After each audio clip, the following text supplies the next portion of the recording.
All right. It is always a pleasure to have my next guest on the show, UFC welterweight Jordan Williams. Jordan, how are you, sir? I'm doing good, brother. How you doing? I'm good. It's nice to talk to you again. And I know the last fight with Mickey Gall is it got to be very disappointing for you. We'll dive into that here in a second. But you made a lot of headlines outside of the cage as well recently, and you're joining me from your car where it all took place. And just run me through this whole thing, man, because I saw the video of this guy trying to take your vehicle, and I know it's a push start, so it can't leave unless you're 5 feet within the vehicle. That's what you said. Did it ever cross your mind that this guy might have a gun, or did you just go on autopilot and just go right after him? I just want first off, the car can drive away without the fob. Like I was mistaken, and I feel like an idiot, and that was my bad. But I was lucky that the guy didn't know how to release the parking brake, and that's what kept him in place. But it was autopilot, man. I just like went up in there and just got the guy out of my car, and or as soon as I got my car back, he was fleeing the car. But that point was made to me by a couple other people, like a good friend of mine, the guy who talked to me into getting the fanny pack and wearing one. My man Jacoby, he was talking to me and just like, dude, I'm glad you didn't have a knife, and just or just like something like that, like what you said along the lines of a gun. So I'm very fortunate for how it turned out.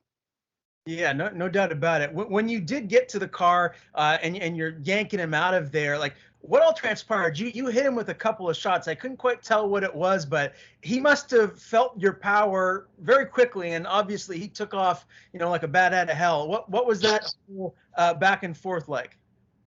Ah man, so I was walking out of the store, had my belongings in my hand, put my wallet back in my fanny pack, and I see someone in my car looking at me, just like, and uh, and then he starts to back away and so I run towards the car. Yeah, he starts to back away. When I get to the car, he looks at me with just like sorry, I got your whip and I'm leaving with this, and I got the door open. And then a good sigh, like a brief sigh of relief, like took over me, like, oh, it's unlocked. And then at that point, once I got the door open, I knew it was like the situation was gonna be secure. And I threw my stuff on the front seat that I just bought, uh, and then I proceeded. Laid a couple right hands on him, and after the first one, he was saying he was sorry, just kind of like doing extended like fingers outward towards the window, and he actually scratched me in the face, and that's when I grabbed him and threw a couple knees at him. So he was trying to leave. And as he was exiting the car, I threw the knees, and then he like just wrestled out. I'm pretty sure he was on drugs, you know, but that's just my guess. But uh, um, yeah, that's the whole situation. And then like people are asking me about like why didn't I pursue him? And they're well, talk to good important people. Like I think it's good I didn't pursue him because if even if I did apprehend him, who knows if I would have the control like to stop at a feasible amount of of damage. You're angry. Someone tries to steal your car, so I'm not happy I didn't like hold the guy down, wait for law enforcement, but I am happy that I didn't like take the situation out of like out of hand. Have they got him? Do you know if he's in custody? I don't know. Like that. At his rate, he probably already is. His decision making skills, I wouldn't doubt it. Your dog wasn't in the vehicle, was he? Oh no, and honestly, that my dog would have went off on him. Like he's a nice dog, but like the suspicious characters, or when you get like he was very protective of property. So nah, he was like, I wish my manager body was in the car. Now, obviously, you mentioned you had the fanny pack game strong, coming back there, getting the guy out of your vehicle. What is the fanny pack that you were wearing, and is this something that maybe you can market to be kind of like an ambassador for fanny packs here moving forward? Sure, honestly, man, it's like I think like a Sweden or Swedish fanny pack. I can't. I'm not even gonna try to hack the name, but But I sent the message out to them. Hopefully they respond. Shoot, through Instagram. But I'll talk to my management and let them get a hold of them. But in the meantime, I'm just more focused on just getting healed up and getting back in the octagon as soon as I can.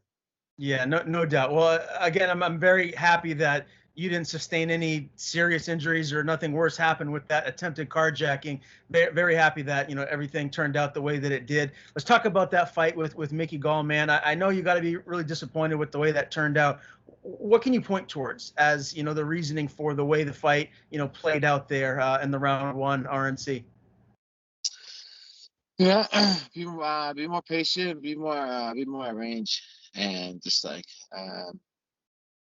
be more be more respectful with the distance and the forward pressure. And like our game plan was to have a forward pressure on him. And there was times where if when I had some forward pressure on him, I had him against cage and I hit him with a good combo and I just backed up off him.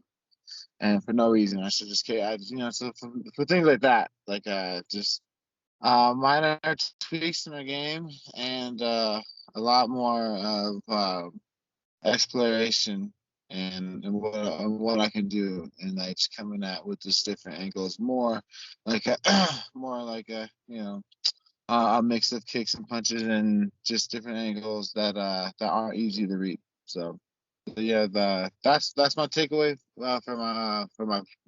my performance. When he got to the rear naked, I still wasn't fully like recovered back from getting dropped, and I actually like gonna have to take some time away. I got some injuries, so just making sure that I stay at a humble but confident range. Like if I'm in there, I'm in there. If I'm out, I'm out. Don't hang out in the middle. Do you think that the weight class change, the drop down to 170, played a difference at all in your performance? Dude, honestly, I don't think it got that into that deep of a fight for me to claim that. I at first I was thinking that, but after realizing like what all the damage that was done, it's all explained. And I felt good. I felt confident. I felt ready. I didn't like my muscles didn't feel any more tired than I would be in training camp or just a regular day of training. So I felt good. I felt like where I needed to be. So I would like it. As far as right now, we'll have our management and everyone decide. But I'm still happy. I'd like to try again at 170. For now. Is this fight one of those fights where it points towards maybe how good Mickey Gall is getting, or is this a fight where maybe you just made the mistakes that you made and the end result is what it is? When you go in against a high level fighter, these things happen. How can you, I guess, kind of rationalize that moving forward? I think the scale evens out. All the respect and credit to Mickey Gall for catching me with those punches in the clinch and I I think and it goes for the other way too. I feel like a little bit like well, but like this game, I feel like it's all everything's earned. One punch can change everything, and yeah, I feel like he earned to have that one punch that could change the whole fight. So um, I feel like I made mistakes. I've learned a lot, but I made the mistakes to not show what I've learned, and the mistakes were the same ones I made in the past. So I think it's a little bit of both. How are you mentally right now? Do you feel pretty good and confident about your return to the octagon whenever that may be? Like, is your confidence still at a really high level right now? Oh yeah, man. I mean, I feel like I need to get in there and just make the changes that I need to make, and just I feel like I elevated a level, and I was complacent with that level that I was at because the coaches were happy with everything I'm doing. But I'm feeling like again I just gotta reach the upper limit and deal with all the extra things I deal with, and not just bitch about them, and just keep on elevating. You mentioned sustaining a couple injuries. How long are you out for? When can your fans and everyone that supports you expect to see you back inside of the octagon? As far as back in the octagon, I don't know.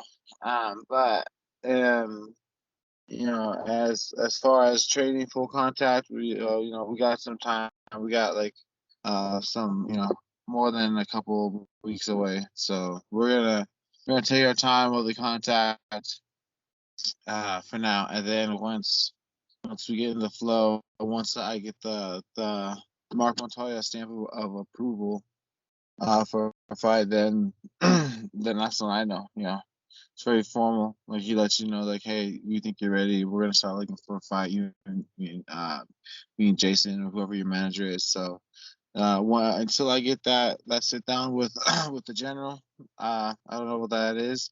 I'm just gonna keep on working, keep on focusing. A lot of changes going on in my life right now. So like my focus has been in multiple avenues, but building a strong platform and a foundation to center behind that being my focus in a couple of weeks.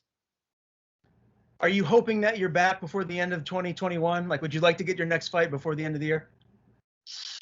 Well, it's August, about to be September soon. Yeah, I feel like there's definitely some time. That's definitely plenty of time to heal up and get back into fighting shape. And you're saying welterweight will be your next fight. That's what you're planning on doing, as long as you get the okay from your team. Yeah, like I feel like I'm gonna look back through the performances that I've done and against a level of opponents and talk to my management and let us all decide together as a team what my next route is on that weight class. So I'm not guaranteeing anything, but definitely it's 170 is not out of the picture, and 185 might be in the picture. We'll see. We'll see how it goes. And like that'd be a body change. Okay, very good. Well, before I let you go, man, I want to get a couple of fight picks from you. Two fights that I'm looking forward to, maybe than any other for the rest of the year, is the upcoming 170-pound title rematch and the 185-pound rematch. Start with 170 with Colby and Usman too. Who do you see winning that and why? I see. Usman, he hasn't shown any sign of slowing down in his progression in the game, and he works hard. We have the same strength and conditioning program in both Orlando, so I know of what people help build that strength, and so I like I don't know. I'm really feeling Usman on that fight. Okay, and Whitaker Adesanya too. That hasn't been booked officially yet, but man, that's going to be a barn burner when it does happen. Who do you think wins that one? I think I think Whitaker can do it. Again, obviously, excuse me. Uh, I don't know. Robert looks good right now too. That's a coin to me. I feel like Izzy keeps him at range. I haven't really thought about the fight. Now this is gonna go up. Ah man, I don't know. I can't pick between the two because I like But I think what because Robert got close when we got clips with that punt with what was that put him out? They both punch for punch and they got so I think Whitaker was landing stuff that fight and he was doing good. So I think Izzy. I'll just be safe and say Izzy. All right, man. Well, I can't wait for both of those fights, and I can't wait to see you back in the octagon whenever that may be. It's always a pleasure to talk to you, my man. Before I let you go, tell people where to follow you on social media, and if you have anyone to thank, the floor is yours. Thanks, Ryan. Thanks for having me today. And as far as everyone to thank and everyone, and I haven't really done this yet. Thanks to everyone who went and supported me after my fight and sent out messages to me. There's been a lot of you who have been supportive, and I appreciate you all. Uh, yeah, that's like a good band-aid, and I appreciate all the haters out there, talk shit. I love it. That's the fire I need. Also the sponsors. I wanna thank again Stem Cell Healing Institute and Dr. Zara Figueiredo. She and her work, actually, I feel like it's the reason why I didn't need surgery. So on the injuries from this last fight, because took some sustainable damage, and like the recovery, I think is going to be a lot sooner because of her work. Um, and yeah, that's it.